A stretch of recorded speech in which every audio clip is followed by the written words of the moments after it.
Tibetans explain the viral Dalai Lama video. They say it's not what you think. Tibetans in India are carrying out shame media protests against coverage of a viral video of an interaction between the Dalai Lama and a child. The protesters and other members of the Tibetan community say the video is part of a concerted campaign to discredit the Nobel Peace Prize-winning exile leader who preaches nonviolence, religious harmony, and advocates for a free Tibet against Chinese occupation.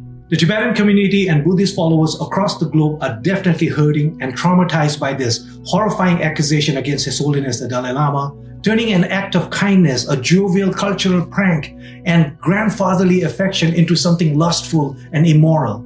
Tibetans say the "suck my tongue" comment was a mistranslation by the 87-year-old leader who doesn't speak English fluently. His Holiness's mother tongue is Tibetan. In English, he struggles to find words. Tibetans say the Dalai Lama meant to say "eat my tongue," an ancient Tibetan figurative, not literal saying, used in a game that elderly play with kids to teach them there is no end to want.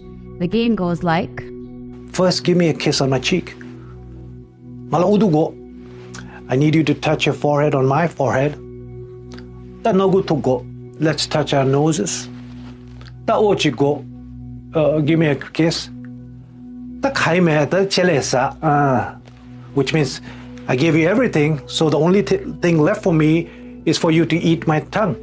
The Dalai Lama is the spiritual leader of over 6 million Tibetans and has been living in exile in India since 1959 after China's occupation of the region. Many Tibetans suspect the virality of the video was somehow fueled by opponents of Tibet's campaign for autonomy, although no evidence was provided. There's immense geopolitical repercussions, and everybody knows China is behind that.